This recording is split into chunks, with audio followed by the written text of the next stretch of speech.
Hello and welcome to episode 162 of the Perth to Paisley podcast, a podcast dedicated to Heart and Midlothian Football Club. The Scottish Premiership split had just begun, so you know that the end of season is nearly upon us, undoubtedly the worst time of the year. Joining me, Adam Kennedy, to discuss one of the most lucrative games in Heart's recent history, the goalless draw away to Kilmarnock at Rugby Park, is Daniel McIver. How are you, McIver? All right. Hey, it doesn't matter how you get the money as long as you get the money. So it's absolutely fine. I travelled through for that. Travelled through, was there, Rugby Park, hating like I fucking hate that stadium. But I actually don't mind Rugby I Park, to be hate it. fair. I hate it so What much. annoys me, and Laurie referenced it in commentary on Saturday, is like the bottom tier being empty is not a good Yeah. look on the telly. In that, I totally agree with them in that sense. But no, I think Rugby Park's one of the better Nah, stadiums in Scottish don't football. like No, it. No a Scottish fan Prem. of it. No a fan of Okay. it. I'm not really, in fairness though, always take it with a pinch of salt, as I say. I'm never really a fan. I'm not a big away day person. So always take it with a pinch of salt. I was going to say, notice how I said that, or I avoided saying that it was what 10, 15 miles up the road, and just it Yeah. was not appealing to me It's a whatsoever. home game for you, basically. It really was. It was not. It was not. It was not great. First half was good. We'll no doubt come on to Yeah, in that. terms of like a nil-nil, It was a it's one of the decent nil better nil. You nil-nils just, that you'll yeah, see. yeah, yeah. But to But answer your obviously, question, I'm doing all right. How are you? yeah, that's great. Yeah, I'm good. Thanks. Gonna have to prepare, looking out for the passport. Gonna have to get that Monzo account fired back up. Yeah, yeah, life's good. Life's Good. great. No idea what's going on with regards to pots and fixtures and No all that idea. spiel, but we cross that bridge when we get there. Yeah. As I alluded to, we'll come on to Hearts' European exploits at the start of next season, which will be fun. But that's obviously happened as a result of our performance in the Scottish Premiership, and so we're going to go around the grounds. Saturday saw three other matches, all of which took place in the bottom six. It's great when you see some of these names that they're in the Yeah. bottom six. The first clash was at Pittodrie. Aberdeen beating Motherwell by a sole goal, essentially securing their safety. Yeah, disappointing, as that Yeah. was enough to see off the Steelmen. Livingston had to win to keep their slim hopes of Scottish Premiership survival alive, and did exactly that against the Staggies, who had just beaten Rangers for the first time in their history. A fourth league win of the season for Livingston and Davy Martindale. Absolutely nuts. And sadly, in Perth, Craig Levein and his St Johnstone side couldn't capitalise on results elsewhere, as they lost convincingly to the Leith Globetrotters, Hibernian winning 3-1 at McDiarmid Park in a massive victory for Nick Montgomery's job. And on the Sunday, both the Old Firm were in action and won 2-1. Rangers away to St Mirren and Celtic away to Dundee. Nobody really cares about the No. Sunday, but what did you make of the Saturday?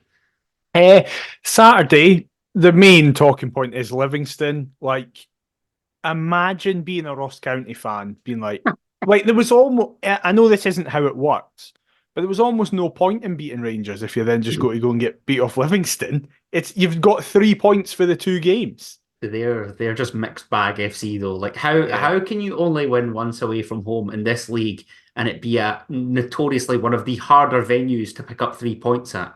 it's mad. It's I've no idea. baffling, absolutely crazy. Fair play though to Livingston. Imagine. I mean, they're not gonna. They have to win Uh, every single it game. would be unbelievable.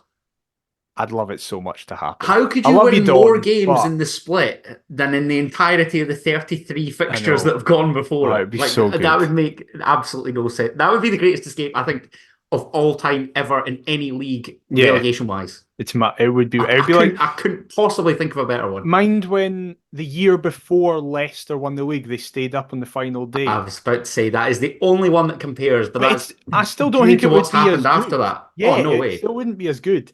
So fair No play. way. I also liked David Martindale just being like, I'm so glad Bruce Anderson's leaving because I love him so much. He deserves better than this shitty little club. I know he didn't say that, but he essentially did say that.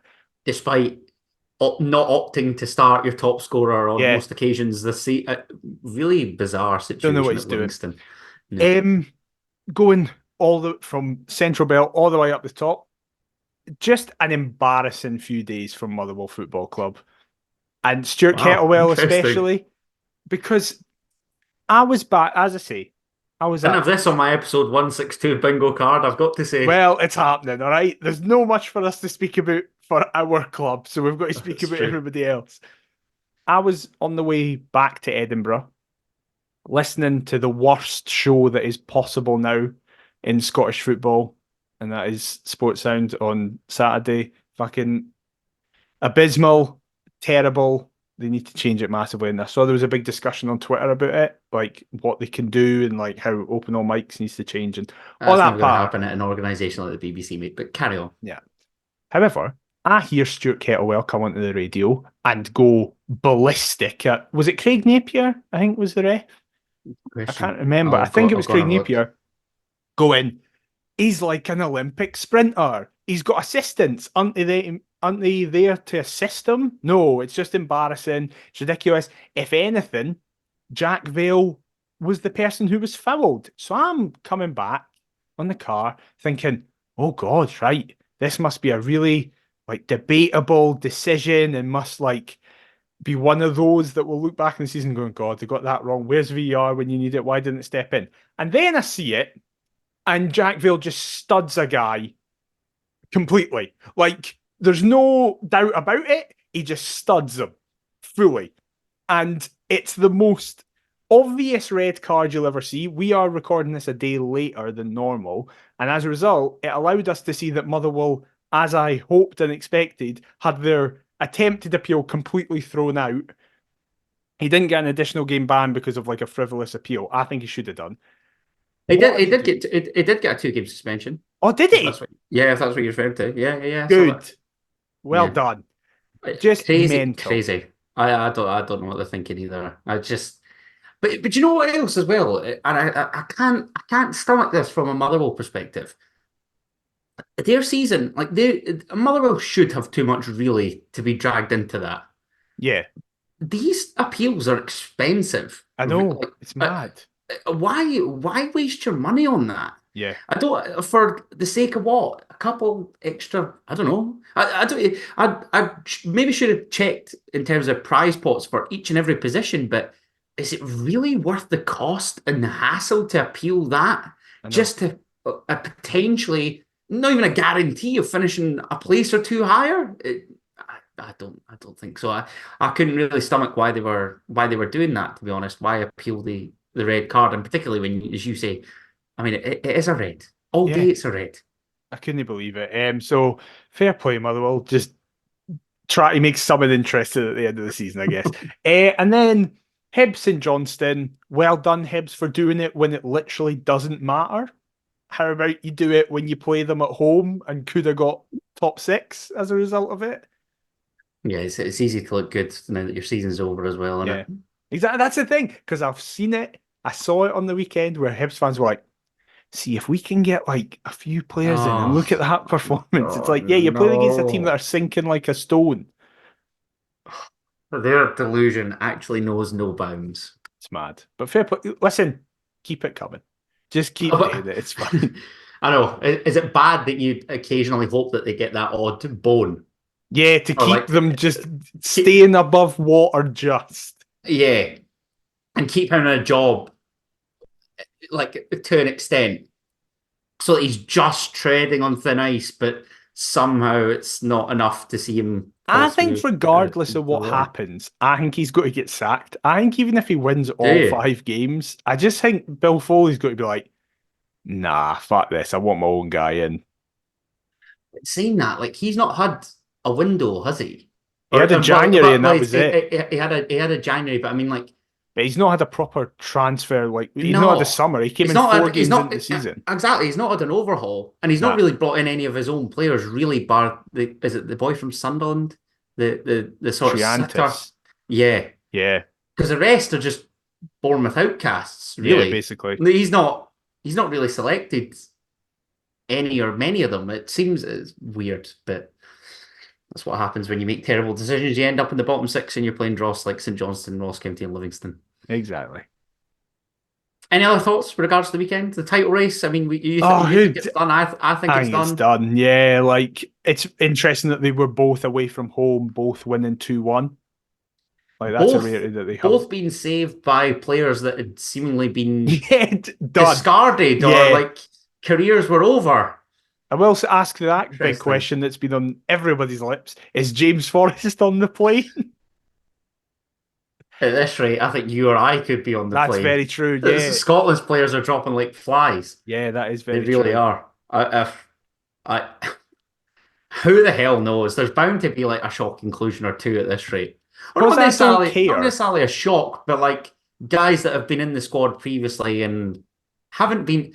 This is terrible. Haven't been shoved to the side, but like But yeah, they're just are not deemed thought of. surplus to requirements. Yeah. Really, I don't, I wouldn't be because as surprised. everyone knows, I'm not that arsed. So I just want the funniest option. So I absolutely want James Forrest because that's just objectively funny. If it's like we turn up in Germany and opening game of the Euros, James Forrest is starting, that would be funny. So I want it to happen.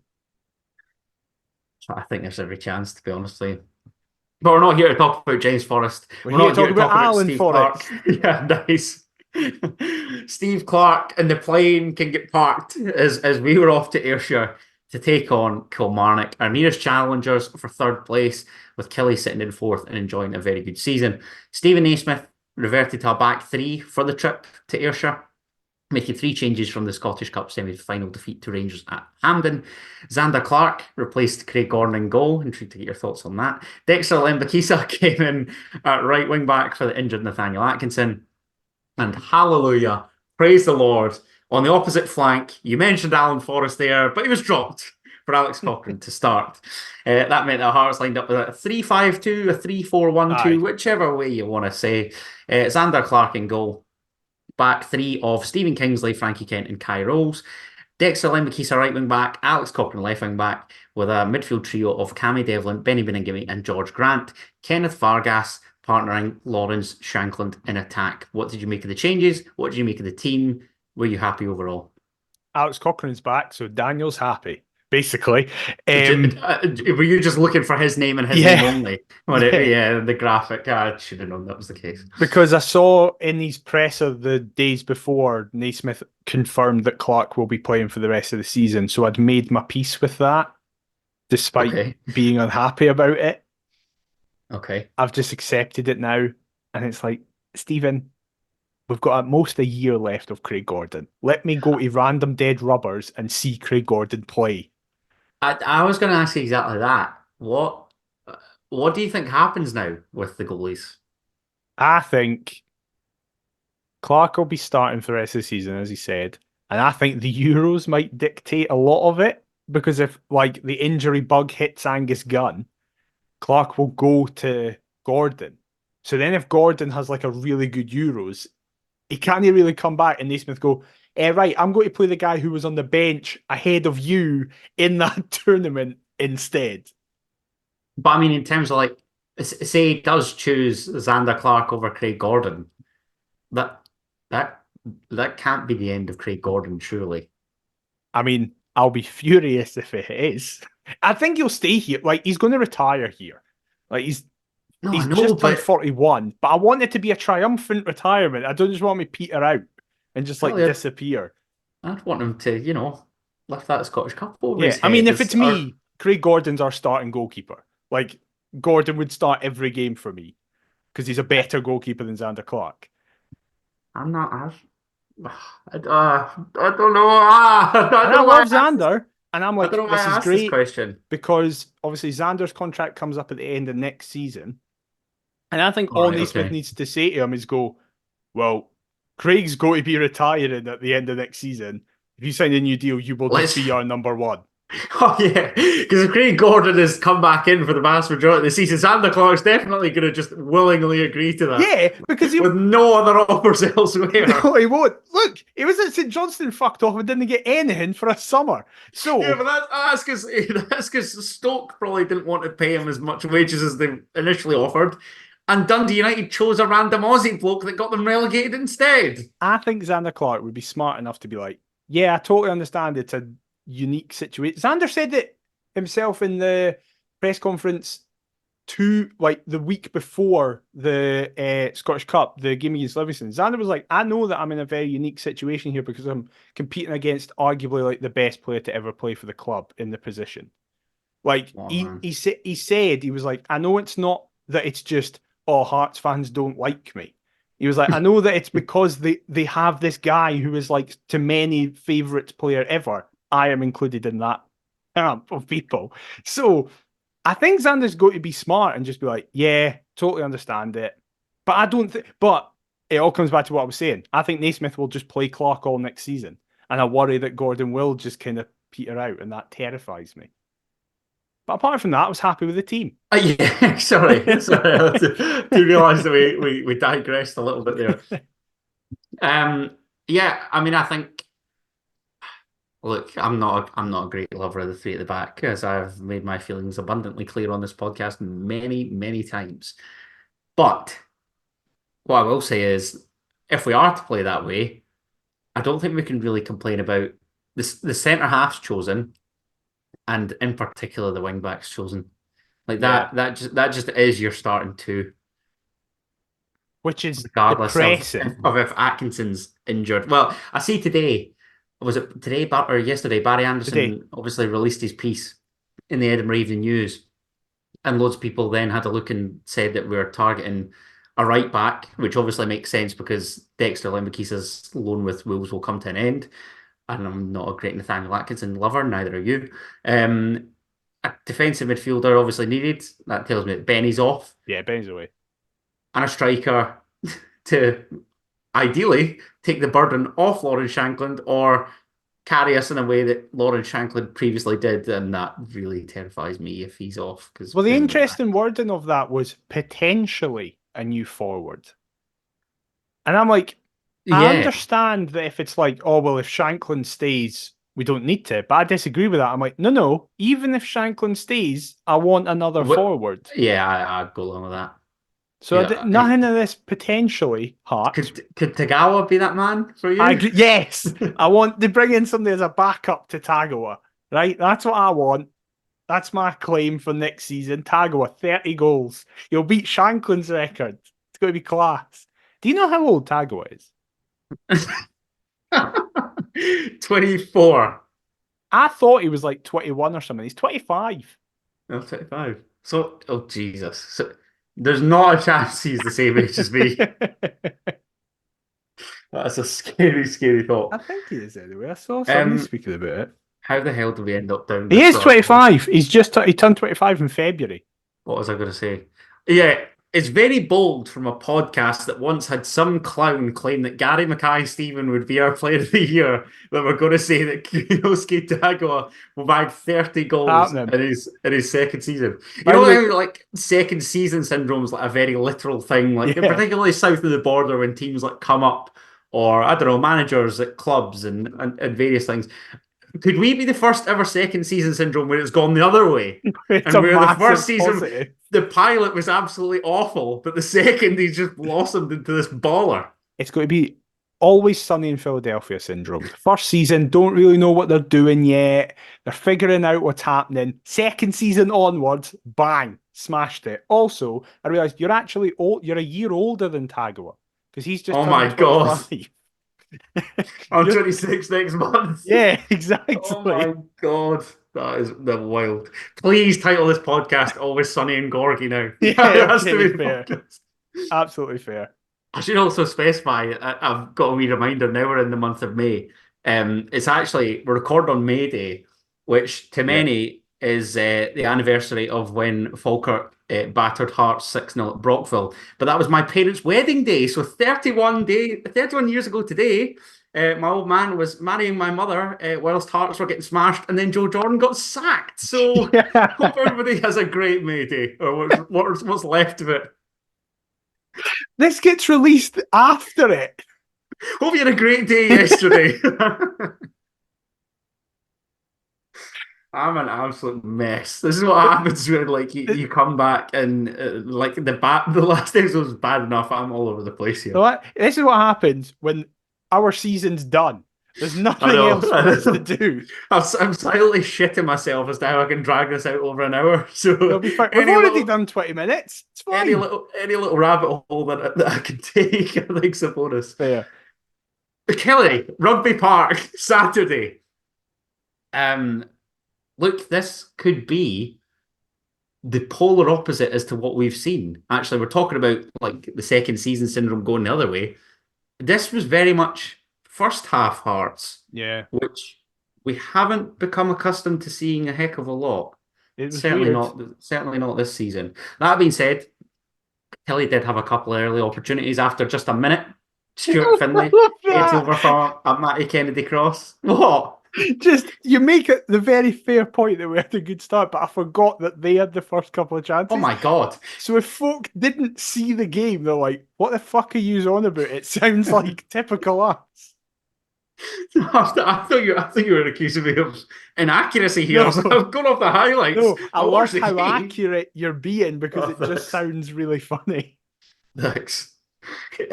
Kelly showed their intent early on. Stuart Finlay obviously getting up, heading narrowly over from a Matty Kennedy cross after a minute. And there was me silently just sat there thinking, please, please, for the love of God, do not let them cut the gap to 8 points. That fear.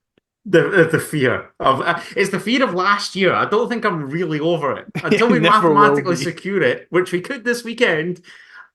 There's always a chance. Yeah. Whilst it's still mathematically possible, there is always a chance. Yeah.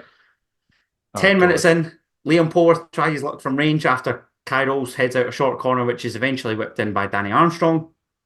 However, it took about 11 minutes for us to click into gear, which, to be fair, is about half an hour earlier than it usually does. Kairos clips one for compatriot Cammy Devlin to chest down. He does so into Lauren Shanklin's path, but our star striker slices his right-footed effort. That touch for Cammy is so good. Unbelievable, to be fair. He's adjudged to be offside anyway. We won't Yeah, but it err doesn't too matter. much on the details, but you are right, because it looks like he does it with his shoulder. Yeah, it's amazing. It was like, wait, I think it very much, as you will inevitably get into, it was the way that he was going to be all afternoon. But there was a moment where I was like, is that Cammy Devlin doing that?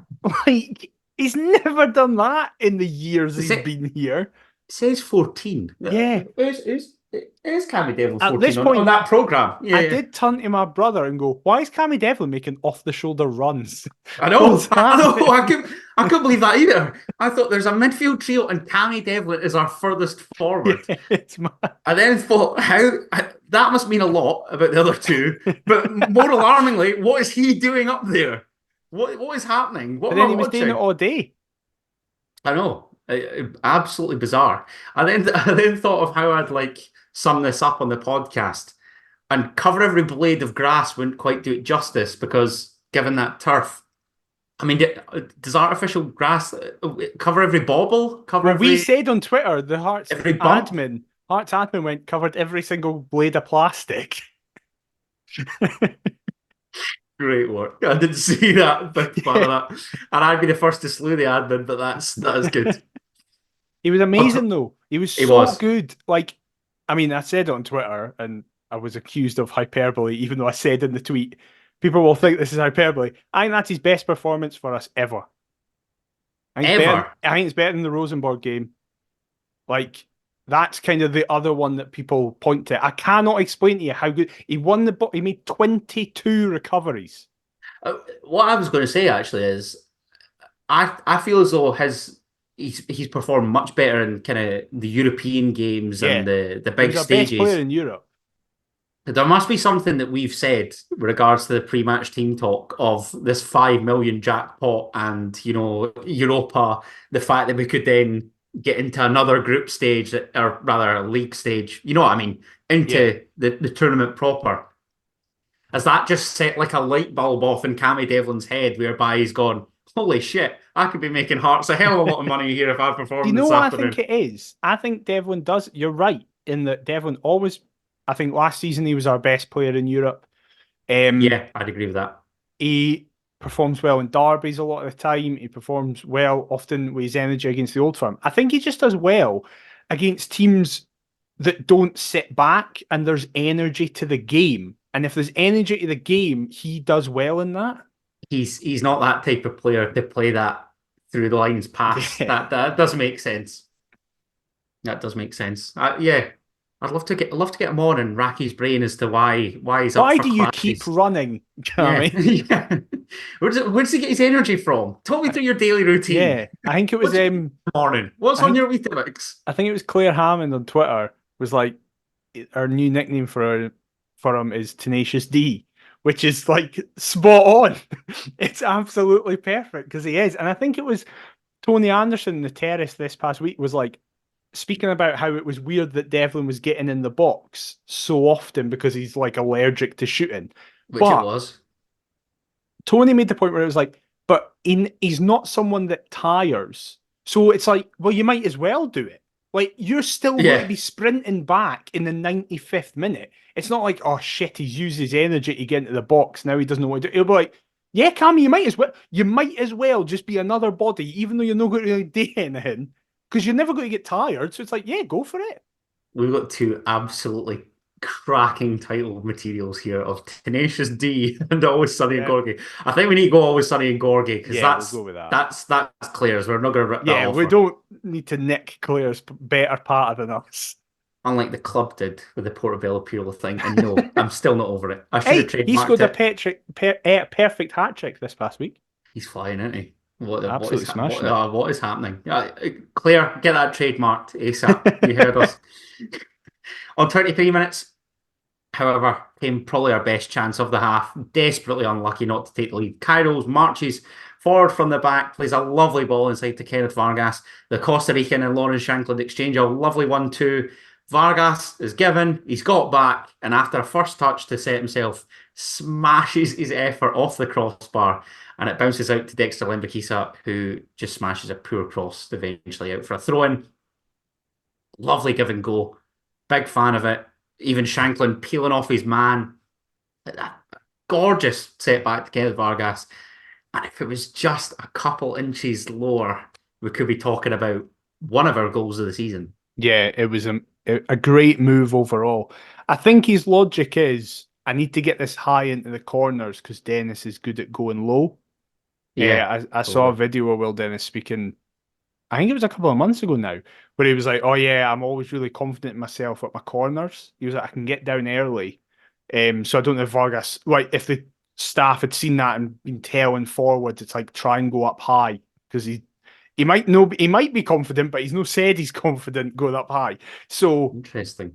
Dennis makes himself big, but Vargas does really well to dig a shot out and get it past him, but it's like an inch too high because otherwise it is just rocket in top corner. And Vargas, I mean, kind of theme for this episode is me going to be saying, I thought X played well because I just thought everybody played well. But I did think Vargas played really well. It was another one of the games where you kind of, much like Devlin, see him running a lot, just constantly, never really giving up on anything and hounding defenders, even not to get the ball, but just to be like, I'm still here. You can't relax. You have to stay on it all the time. And it's just, I hope this is just the continued process for Kenny Vargas. Obviously, he had a very poor game at Hampden. No one's denying that. Mm-hmm. But with his age and just how raw he is, that's always going to happen. It's good that he then rebounded with a pretty good performance. Experience is everything. Yeah. I think that is one thing that we can't fault the wee man for since he's been over here is that willingness to put a shift in. I mean, Yeah. I say it just about every other week. And again, folk need to remember they're at Hearts. If Kenneth Vargas had absolutely everything, he would not be playing for Heart and Midlothian. Yeah. With how many agents, scouts, like all these jokers that work in the background of football, in the world of football, you're not trying to tell me that somebody hasn't looked at Kenneth Vargas and like gone, just let him slip under the radar. Yeah. So he's here for a reason. He's ours to nurture. He's ours to develop, and hopefully, as time goes on, we can see that come to fruition. Be great if he got a couple of goals actually between now and the end of the season. Yeah, it would. Just a wee glimpse as to what we could maybe expect now that obviously he made his loan into a permanent Because deal. is he on 9 goal contributions this season? Good question. Do you I'm want me going to to check find that? out because I want to see Okay. if Imagine if he got like 10 goal contributions in his first season. Yeah, listen, I don't think that's a bad return. Well, he's our second top scorer behind Shanklin, isn't he? Yeah. I'm right in saying that. So, oh, I think the wee man needs cut some slack, to be honest with you. So do I. I think he can definitely see that, like, as we say, raw is the adjective that you say. It is, by the way. He's on, oh no, he's on 7. He's on 7. Oh no, that's just in the league. Fucking hell. Just the league. He's on 7 goal contributions. In Right, total, okay. Ah, yeah, that's not bad. however, he's already at, oh I no, he's see at eight. 8. Yeah, I see 8 goals.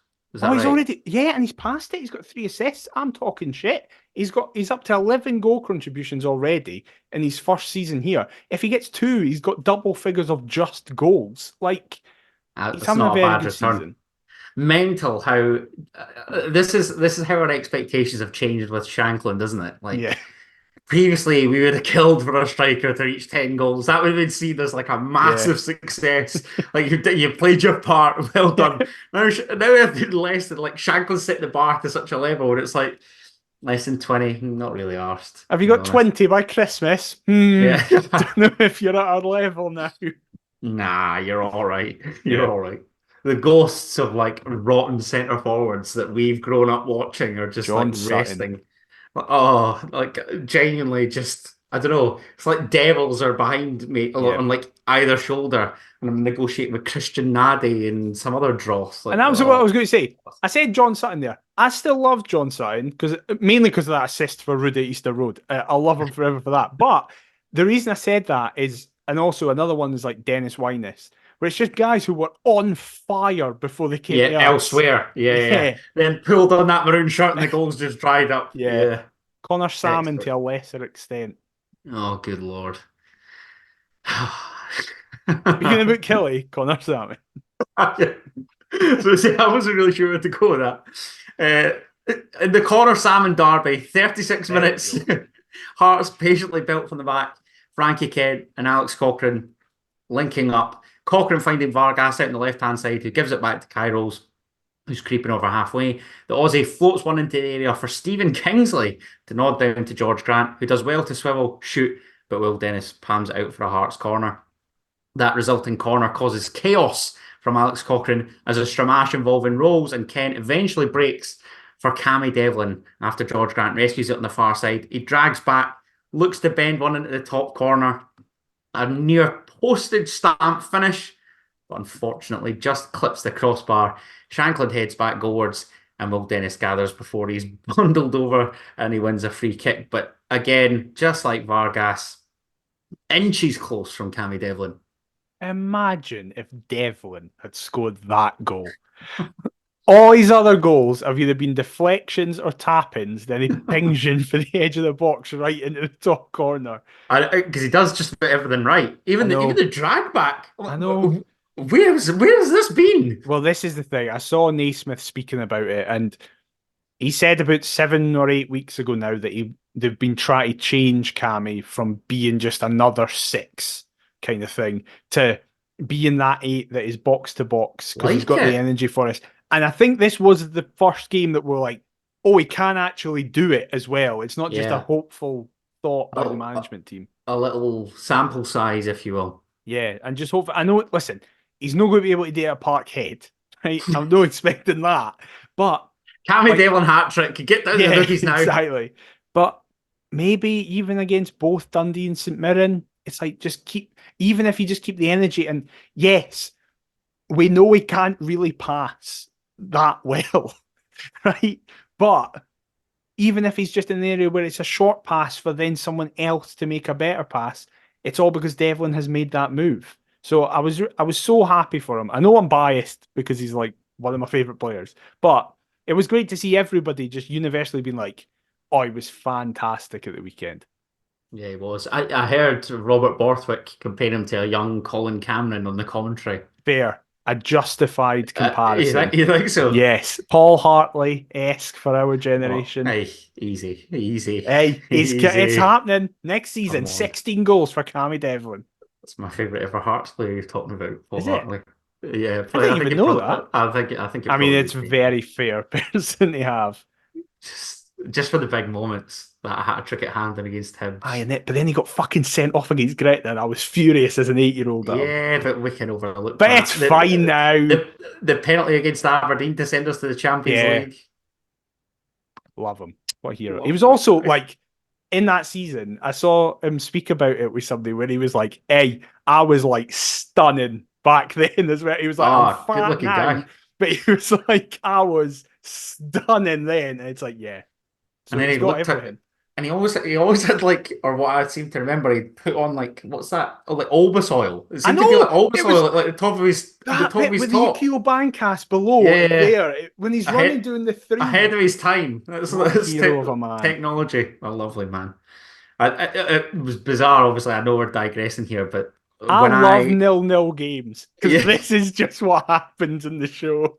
when I did the documentary and I went up to Cove to film, Mhm. there was nobody in the reception. So Right, I just ended up exploring like, the Balmoral Stadium, I think it's called, right. and then I took the lift up to like the top row to try and find There's a somebody. And I lift asked, in Cove. mate, it gets better, to ask if I could like go out, film the park, the stands, and whatever.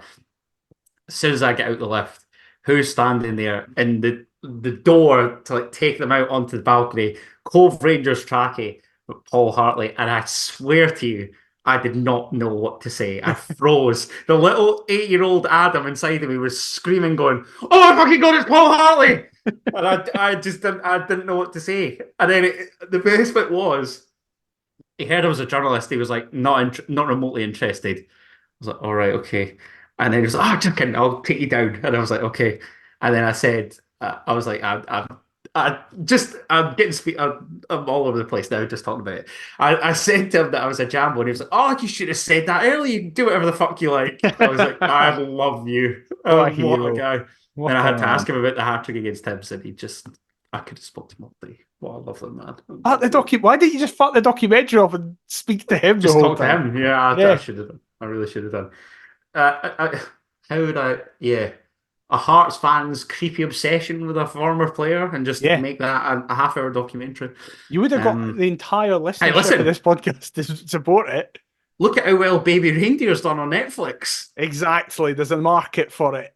It's the biggest load of guff I've ever watched, but there's certainly a market for it. I've not started watching it. Oh my God, The it's only terrible. I've met him. Oh, He have did you? like he did gigs in Gala like ages ago. All But right, okay. I saw he did a video for because he's a big Dundee United fan. Yes, I did see Did you see this the at the video? weekend. Yeah, And he's yeah. like, "You's nearly fucked it, but you's won, so it's fine." I can't wait to do this again in 2 years' time. Yeah, exactly. Fair play is funny. That was funny. I did enjoy that. Anywho, How are we going to back. bring this back? I've no idea. Um, a former Dundee United striker that Richard Gadd would have absolutely adored was Lawrence Shankland. Well And done. Alex Cochran's throw in on 39 minutes is picked up by Kenneth Vargas, who crosses. Shanks flicks on, and it just evades Cammy Devlin on the slide, who can't quite connect as it eventually trickles out for a goal kick. I realise we've digressed. We need to get back to talking about this So game. we say, how the fuck are we only in the first half? Like, I'm just looking at the second half, and like it was a load of absolute guff, wasn't it? It really was. We played well, but fuck all happened, really. I I think I think our first half was perhaps summed up by the one chance that we have in injury time at the end of the first 45. Alex Copland's free kick is a poor one initially, but he gets a second opportunity to cross after a poor Marley Watkins clearance. Kelly looked to clear it, but Frankie Kent then heads over the bar and just onto the top of the net for a few yards out. Close, but no cigar, McIver. I was just thinking at halftime, like, we've played very well. It was very much one-way traffic. We felt like the home team for most of that game. It was Mhm. really weird. But just, I think at this point in my head, I was like, I think this is going to finish as a draw. I don't really see either team. It was interesting. We got speaking to a Kilmarnock fan before it at that like hotel bit beside Oh, Rugby yeah. Park. We were in there. And the attitude of Killie fans was just like, a draw will do us both fine, eh? And everyone was like, Yeah, that's fine. We'll both take a draw, They really. they're set on fourth now, really. Yeah, Or I think they were kind of leading up to the game, and now obviously they definitely are. So yeah. But yeah, it was just one of these. We played very well. I was happy with the performance, but it was just like, I think at this stage it's probably going to be a draw. And then in the second half, all of Killy's subs made them better, and our subs didn't really work. I hope Benny's all right, by the way. oh, absolutely. I really hope that that's not the end of his Hearts career. I was just going to chat about the substitutes there. Macaulay Tate's the only one that I can remember that came on off the top of my head, Barry Mackay and came on. that was for Benny Beningame. Elsewhere, Alan Forrest came on for Kenneth Vargas, Yep. and Aidan Denham and Aidan Denham and Barry Mackay came on for George Grant and Cammy Devlin. Yeah. And I thought Scott Fraser was going to come on and was like, we're just taking the piss at this point. It was interesting to see for the short amount of time they were together, Tate and Devlin, because we've never really seen that because they're very similar players, just two wee bundles of energy who'll keep running about the place. I actually quite liked it. I was like, oh, but then the problem was, as I said, fucking GMS came on and started running at defenders and beating them. And I was Please like, don't. where has this been? Where was that for Uh, 2 years? I know. Yeah. That's the biggest case of fraudulence I think I've seen I at was so Hearts in recent angry. years. I was so fucking angry. But also, when Van Veen came on, it's just always in my head that we're the only top flight club he's not scored against. Yeah. And I'm like, Yeah. that's going to change. Yeah, yeah, it's got to happen at some stage. Uh, The Gary Mackay-Steven thing, we were talking about centre forwards that hadn't performed Yeah. for Hearts but did everywhere else. Again, like he's another. It's like unbelievable at Dundee United and Aberdeen, decent enough at Celtic, I suppose, but right You for picked him for Hearts. such great things as I well. know, I know. And then it got off to that great start. It's like, Yeah. yes, this is genius. The first goal of that season, and then it all just went. He literally had that 5 game spell, the last 4 games of the championship and the first game back up in the Prem where he was fucking amazing. And that was it for 3 years. No, is it? Yeah, did that succeed? Perhaps the worst miss I've ever seen from a Hearts player against Dundee. Yes, it did where he was a yard out. We Yes, should have known then. He should have had his contract ripped up there and then for that. true. But then we wouldn't have beat Celtic under Ange's first game. So That's, swings and that's, roundabouts. that's I true. take 3 years of wages for that one It game. was it was worth it. All worth it in the end. Do we have to talk about the second half? No, we've spoken about the subs. That was the important stuff. The game very much petered out. We were still the better team for 90 minutes. They had a kind of 15-minute spell where they could have got back into it. Frankie Kent, he'd do everything. And we've got third. I actually, in saying this, I did take a note of Stephen Naismith's post-match comments, and you can tell me if you agree with this or not, because I Mhm. thought it was pretty fair on the whole. So Stephen Naismith said to Hearts TV, overall it was pleasing. The only thing that was missing was the goals. We played well with loads of control and attacking threat. The woodwork and defending stopped us from going in front. Naturally, against Kilmarnock, we had to defend at times too. I'm happy with the manner of the performance. Our energy today was great, and today chops another game off. Kilmarnock can cause a lot of problems on the surface, and we defended well. I don't think anyone disappointed today and can be satisfied with their day's work. Outside the Old Firm, there's not a tougher place to play.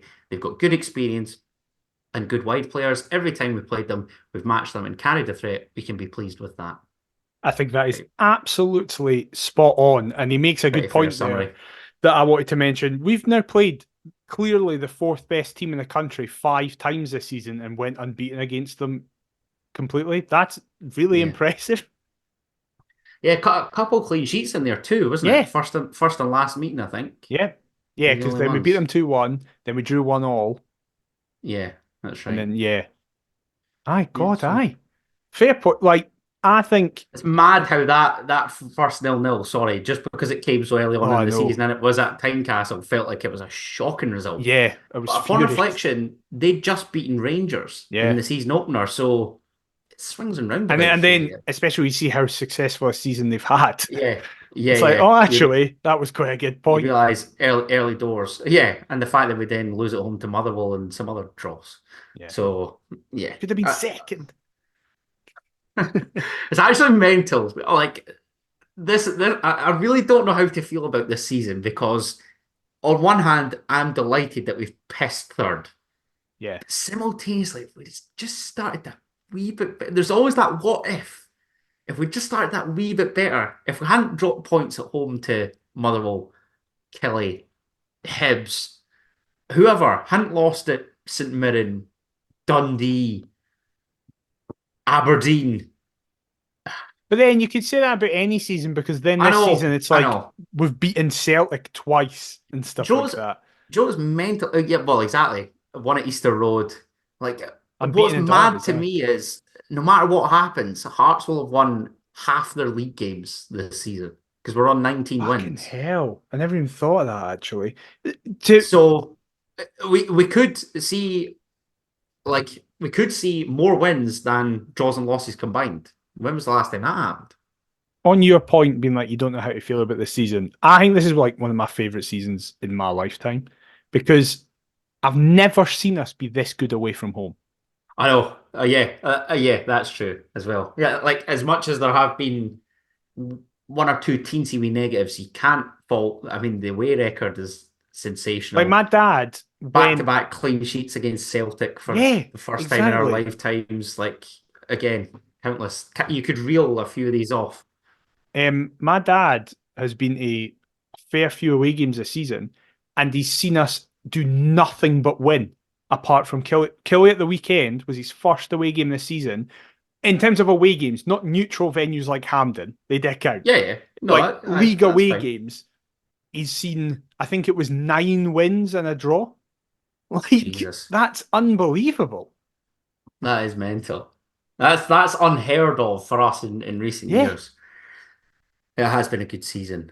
But speaking of good seasons, we're gonna go elsewhere into PFA Scotland award nominees, Yeah. which we wouldn't tend to do, but seeing as it was a fairly drab draw at the weekend, we thought we'd discuss the nominees for Manager of the Year, Young Player of the Year, and then kind of go over the Hearts Award winners, sorry, before we obviously round off with the quiz. So we start with the PFA Manager of the Year nominees. Many an eyebrow raised that neither the Celtic nor the Rangers manager was put forward for the award.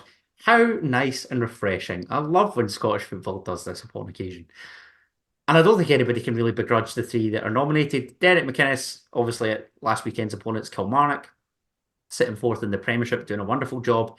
Despite the omission of Stephen Robinson, who's sat in fifth in the Premiership, Tony Docherty of Dundee, who are sat in sixth in the Premiership, is also a nominee. And the only non-top tier nominee was John McGlynn of Falkirk, who has, of course, led the Bairns to an unbelievable season in League One, still unbeaten as we speak. Entering May is crazy. Their only defeat, I think, coming in the Scottish Cup to Bonnyrigg Rose. Yeah. Is that right? Which is such Um, a funny sentence. I know, bizarre. Big fan of the League One team of the season as well. I don't know if you've Just seen it. being the Falkirk team. Bar the bloke for Cove Rangers, Roman Burrell, who's on fire. The rest of it's entirely Great. Falkirk.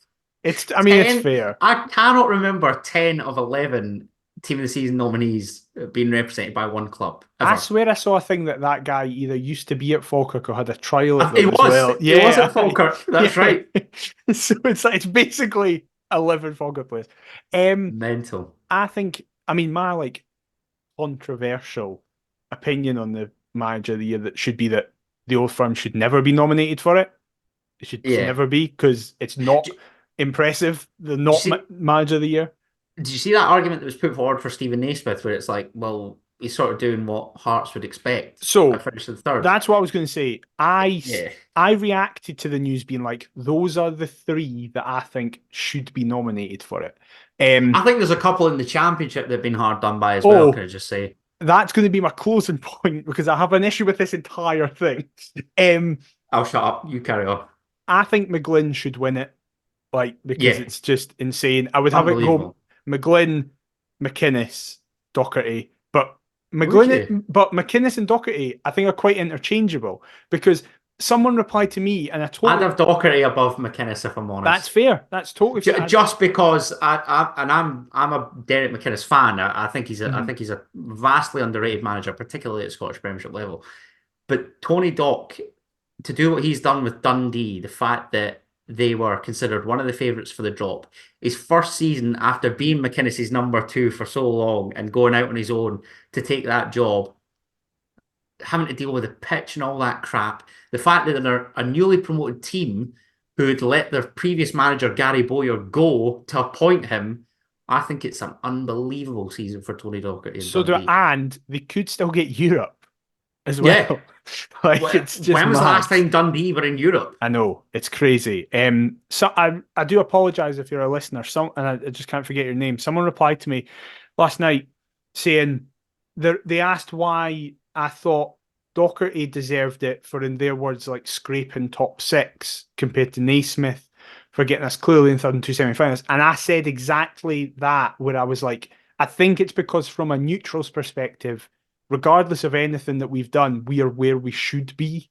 Like, inverted commas, like, as it's a PFA thing especially, I think most players just go, well, Hearts should be third and get into two semi-finals. And whilst I don't think many people could have complained if Naismith was nominated for it, because it is still his first full season, the shambles at the end of last season that we had to imagine telling someone and the this start time of last this. year. Yeah, true. Very true. Like, that feels like a lifetime ago, and he's overcame all that. Rookie manager, succeeding a good Hearts manager. I'm not going to discredit Robbie Neilson at all here. I think he's done an excellent job. He's done incredible. I do, and look, he's had the vast majority of the fan base, myself included, eating humble pie. So absolutely, I'd be more than happy if he was nominated. I feel sorry for him that he's not been. I agree with you. Docherty has taken a side that everybody had nailed on for relegation 100%. And got them at the top six and could get in Europe. However, as you mentioned, I hate that these awards are done during the season. They should be done after it finishes. Agree. Because if somehow Airdrie get promoted, Rhys McCabe is manager of the season. I don't care if McGlynn goes unbeaten. Rhys McCabe's taken Airdrie to the top flight, and he's like 12 or something. However fucking old back-to-back promotions. I think he's 32, 31, 32. Like, that's manager. I know it's very unlikely, and I think that's why they're doing it, because they're like, no offence to you, Airdrie, but you're probably no getting promoted. But they fucking might. They still could. So it's like, why do it? What if somebody scores goal of the season in 2 weeks' time? Celtic, in the Old Firm, somebody scores for 45 yards to win the league. That's goal of the season. Could you imagine Airdrie in the top tier of Scottish football? Imagine VAR being used at the Excelsior. Imagine like Sky cameras coming to Airdrie to see the stands full of Celtic and Rangers fans. It just, I'd hate it, horrible. But he would still be manager of the year because he's done it. I also think Dougie Imrie's been overlooked at Morton. I think he's done a great job. They've just had such a fucking weird season, though. I know. It started and ended horrendously, but were unbelievable. And then in the middle, they went like 15 games or something. 16 games unbeaten. I know. Bizarre football club. I'm trying to think of who else. I mean, Chris Doolan's kind of growing into the Partick Thistle job. But again, are they where they should be? Murray did well to like run Dundee United so close, but again, had Wraith Rovers won it as opposed to Dundee United, I think Keane Murray would have had a stronger case. Same. Yeah. But again, as you rightly said, these awards during the season's a total tosh. Yeah. Because during COVID, Callum Davidson hadn't played the Scottish Cup final with St Johnstone yet and led them to a cup double and missed out Steven Gerrard. Yeah. It's so stupid. Baffling. That's the gaffers. In terms of the young players breaking through, absolutely love to see that these boys are getting chances at Scottish clubs. Hopefully can do wonders for their careers and the national team, of course. Lyle Cameron at Dundee, midfield player, of course. Tough to break in, given they've got some real talent in that midfield.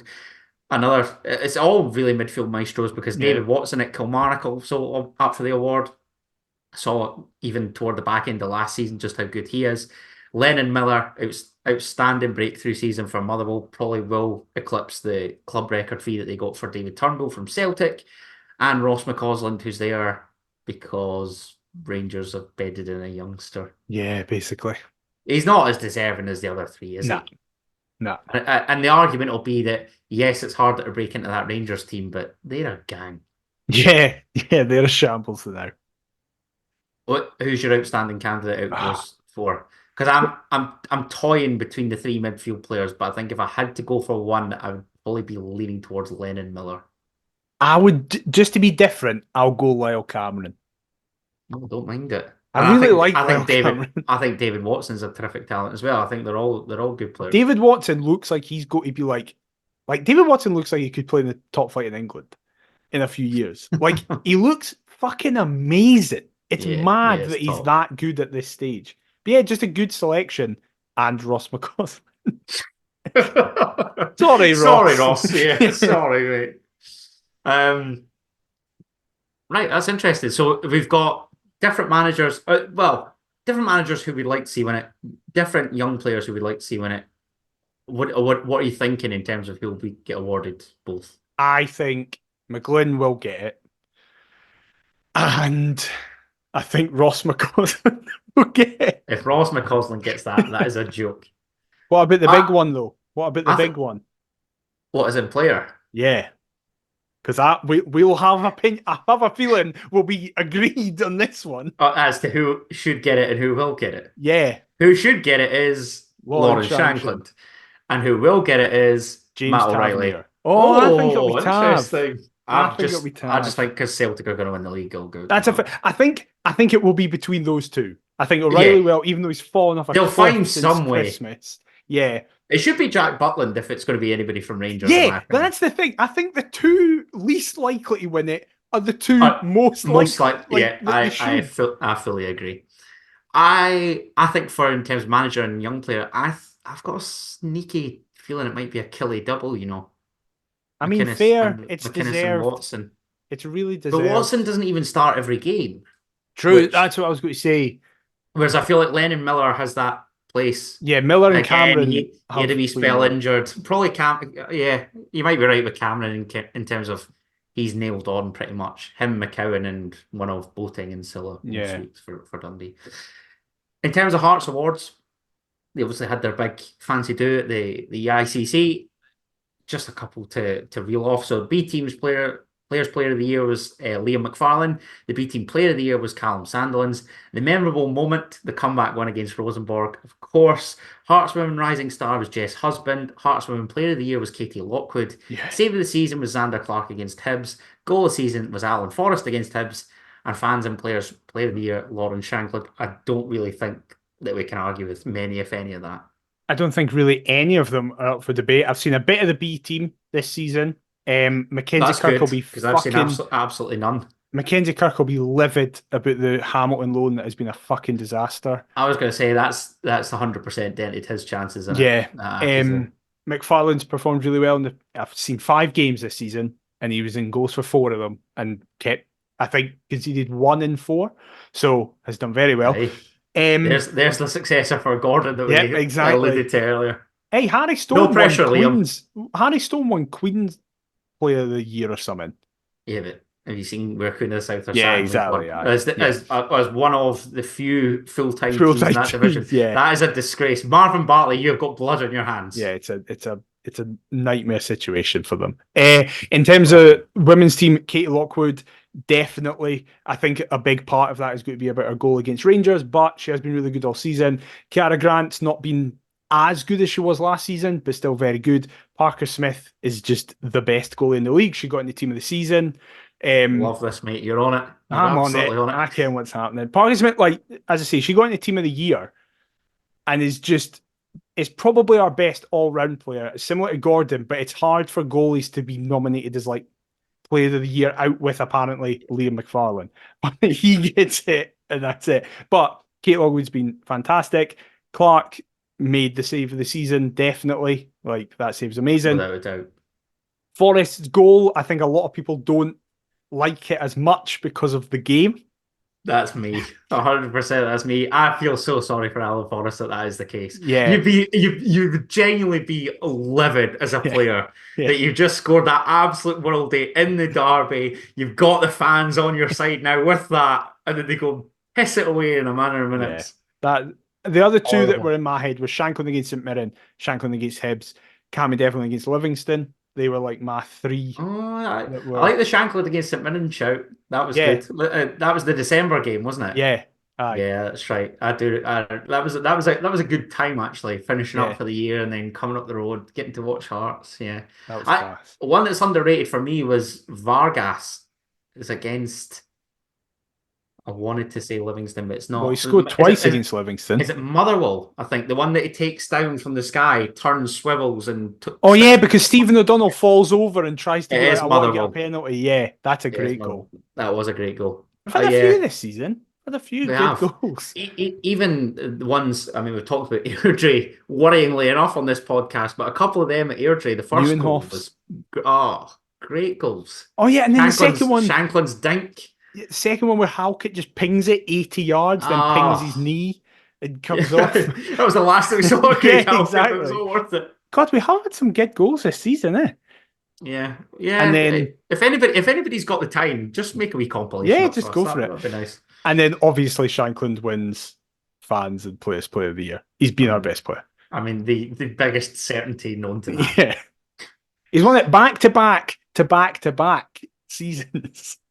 He's the GOAT. He's simply the GOAT.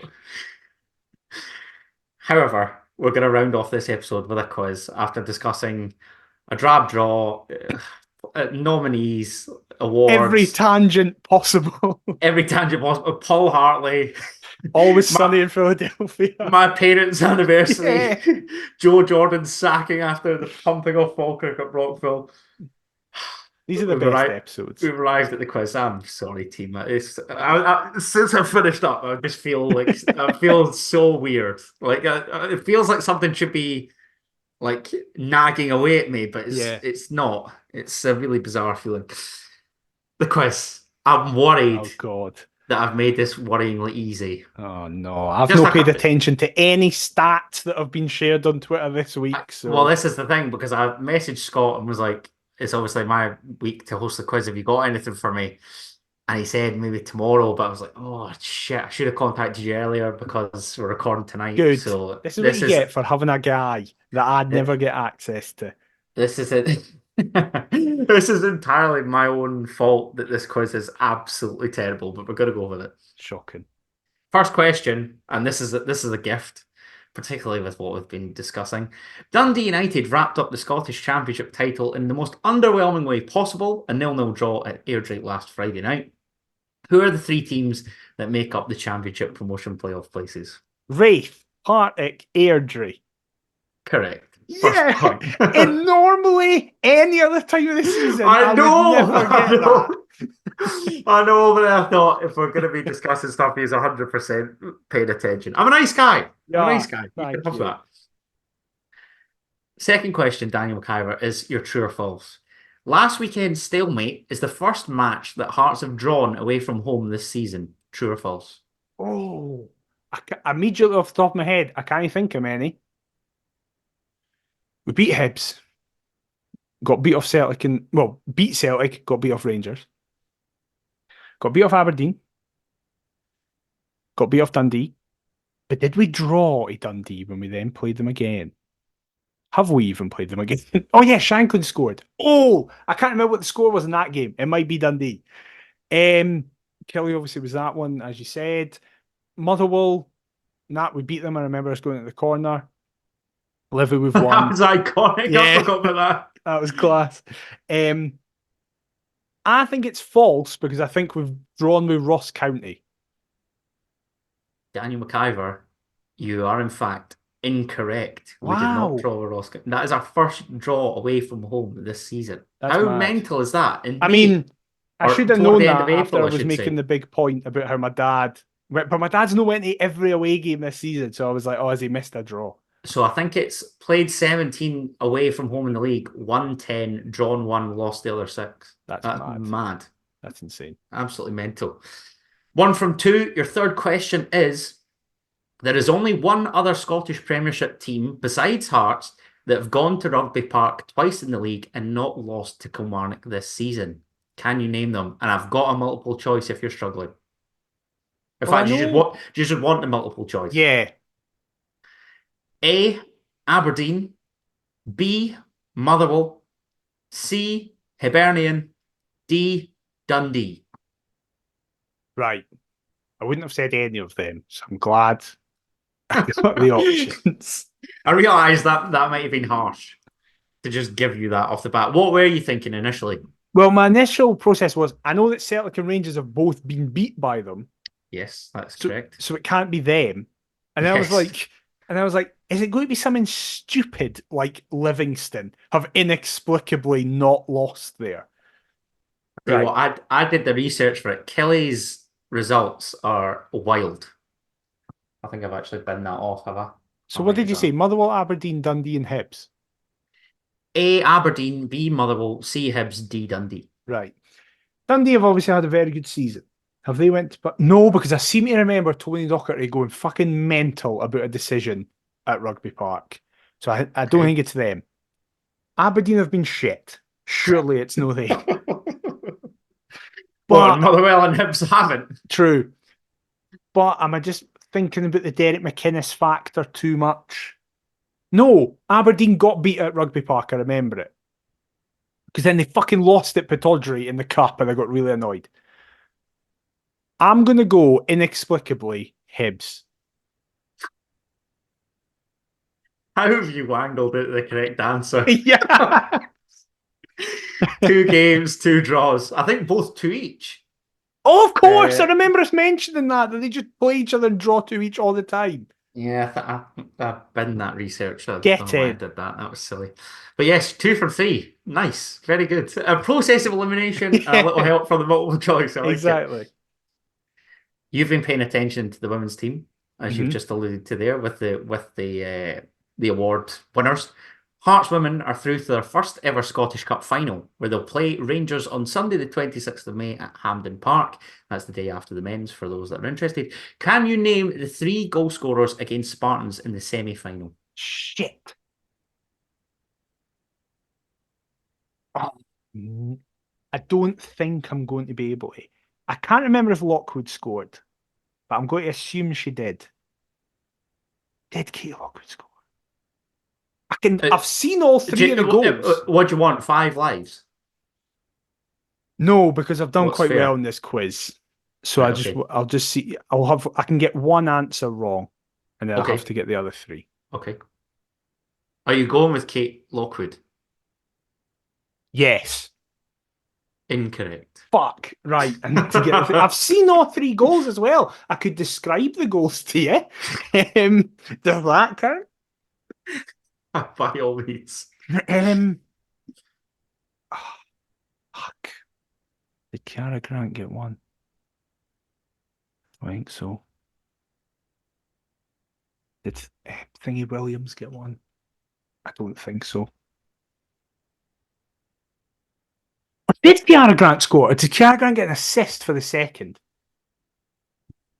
This is a risk because if I get this wrong, I've just lost anyway. I can remember seeing Kiara Grant celebrating, so I'm going to go with Kiara Grant. Daniel McIver, you are eliminated. Fuck! Who were they? Your 3 were Kate Mooney, Kathleen McGovern, and Carly Girasoli. Am I That's pronouncing that aye. right? I'll give you that pronunciation. Thank you. I should have got McGovern because I think she scored the second. Oh no, she scored the first. And I can remember all 3 of them now. Why did I see Kiara Grant celebrating? I fucked that. I fucked that. Hey, but 2 from 4. You've done not too I'll badly in the take it. quiz. I'll take it. We're rounding off as ever with the Who Am I question. You ready? As ready as I'll ever be. Here we go. My playing career hasn't taken me outside of Britain and Ireland. Start that again. My playing career hasn't taken me outside of Britain and Ireland. After a successful spell in Scotland, I left for the bright lights of the English Premier League, making my debut against the soon-to-be English champions, Manchester City.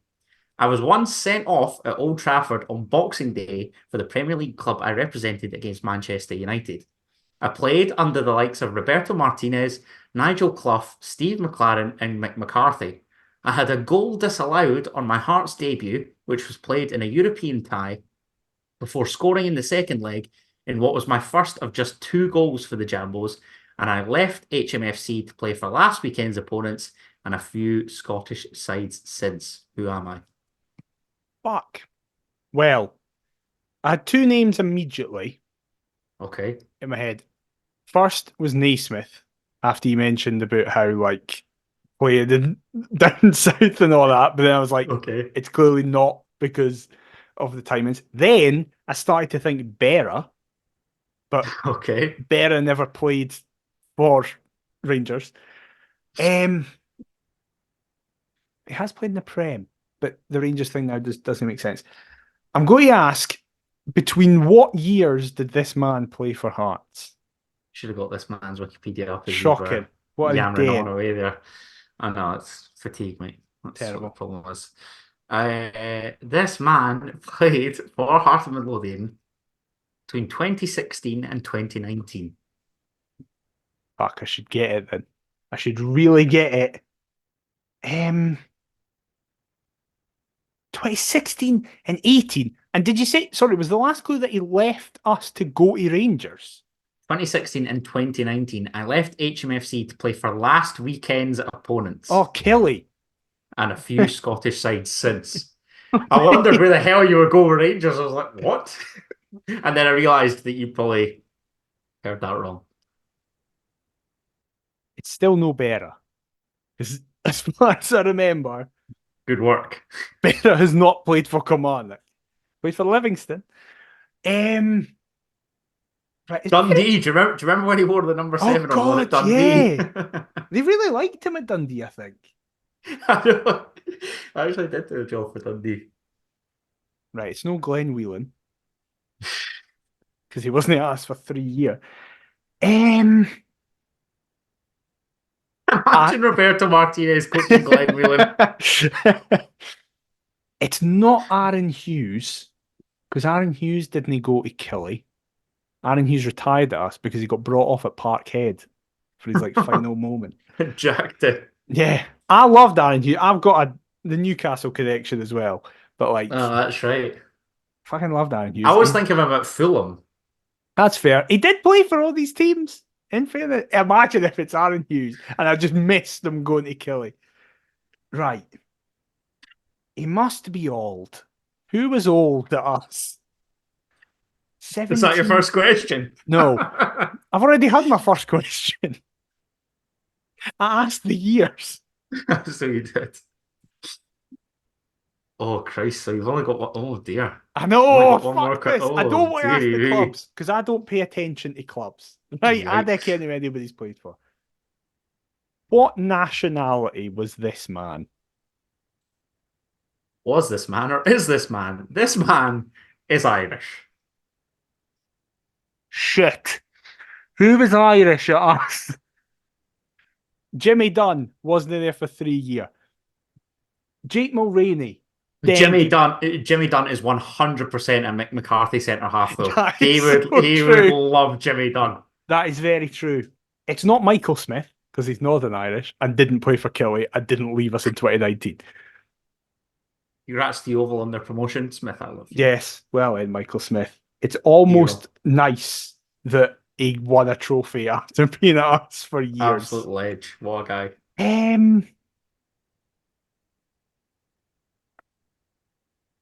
Did Jake Mulroney play for Killy? He definitely didn't fucking play in the Premier League, though. So what am I talking about? And also, he's been in the US. I'm just talking shit.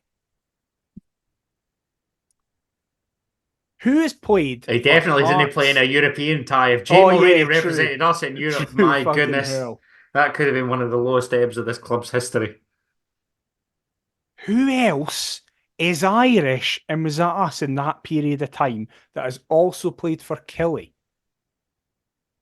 What was the clue about goals? Read the clues again. I was about to say I'll go through them all again.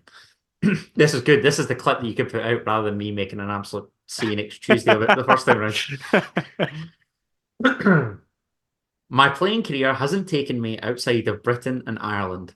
After a successful spell in Scotland, I left for the bright lights of the English Premier League, making my debut against the soon-to-be English champions Manchester City. I was once sent off at Old Trafford on Boxing Day for the Premier League club I represented against Manchester United. I played under the likes of Roberto Martinez, Nigel Clough, Steve McLaren, and Mick McCarthy. I had a goal disallowed on my Hearts debut, which was played in a European tie before scoring in the second leg in what was my first of just 2 goals for the Jambos. And I left HMFC to play for last weekend's opponents and a few Scottish sides since. Who am I? I don't fucking know. Right. I know people are probably screaming at me for this, so I do apologise. I won't keep you for much longer. I'll end up just saying Jake Mulroney. Irish! You'll just read to come out with Jake Mulroney. Irish that played for us and Killie only scored 2 goals, so he can't have been a forward unless, fuck me. I know we were speaking about shite forwards earlier, but that would take the cake. Who's also played down south against Man United and all that. The timing has fucked me on it. Because I was like, I was expecting you to say something like 08 to 11. And I was like, all right, okay, it might be somebody that I could get. It was Velichka at us then. But then you said, oh, he's Irish. I know, but that's what I mean. Got a funny suspicion Andreas Velichka is not Irish. He's free Donegal, it's fine. Right, come on. I can't say Jake Mulroney. Please say Jake Mulroney.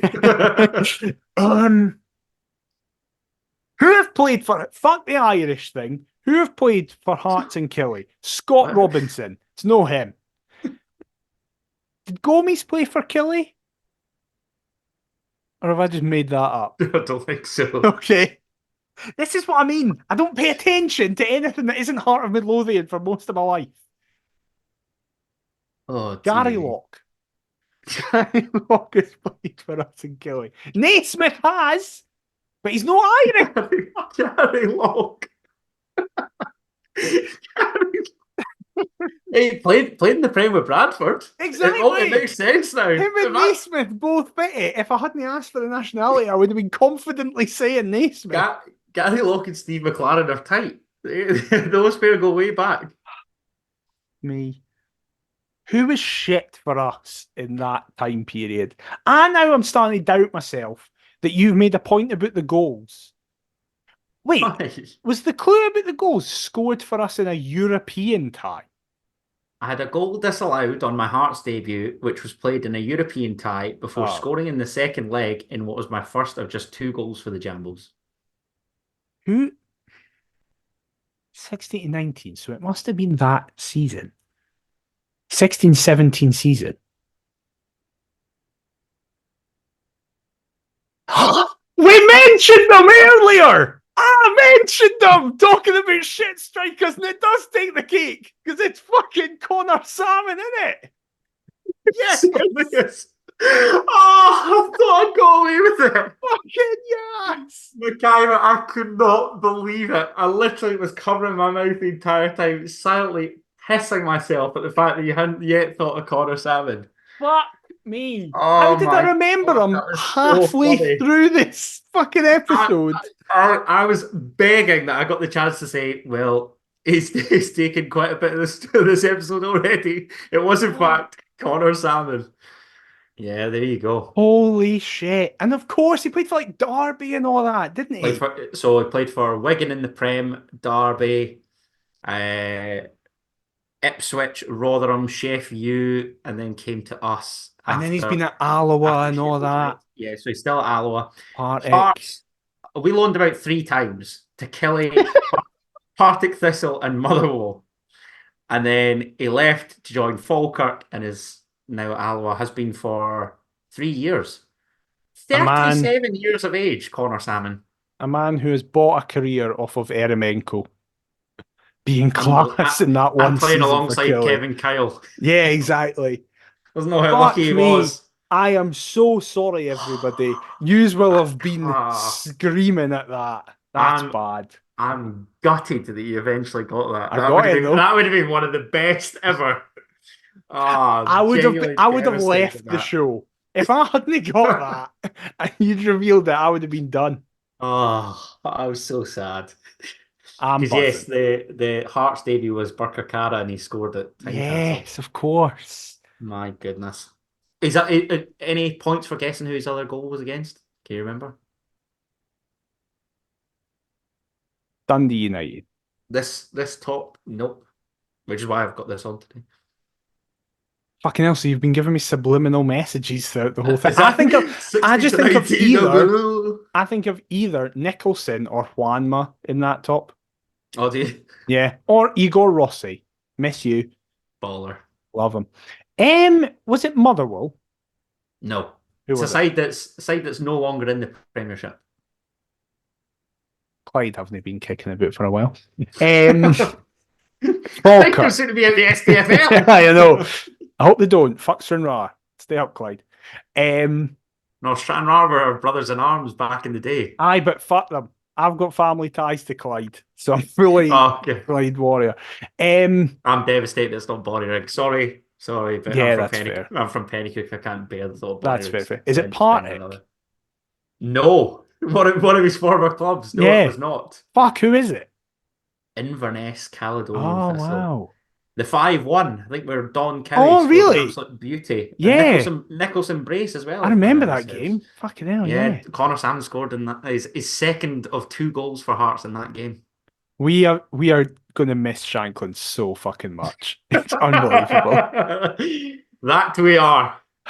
Well, let me know how long you were shouting Connor Salmon at me. If you've been listening to that as you're screaming as you're in a car or running or just having to punch a hole through a wall, please leave us a review and don't let me being an idiot affect your review. And if you've been watching me struggle on YouTube, please leave a like, comment, and subscribe. Perth to Paisley and all the socials, perthtopaisley@gmail.com if you want to fire us over an email. Adam, where can they get you on all the socials? You can get me en route down to Mansfield as I'm going to meet Nigel Clough at the Boozer for a couple of games of pool, some pints, and to chat about Connor Salmon at Adam T. Kendall. What about yourself? I'm at DMcIver22. We'll be back next week to discuss all the fallout from another inevitable battering at Parkhead. Oh, we conveniently left out the preview of that. Yeah. We'll get beat. And anything else that happened in and around that time. But until then, we'll see you next time. Bye-bye.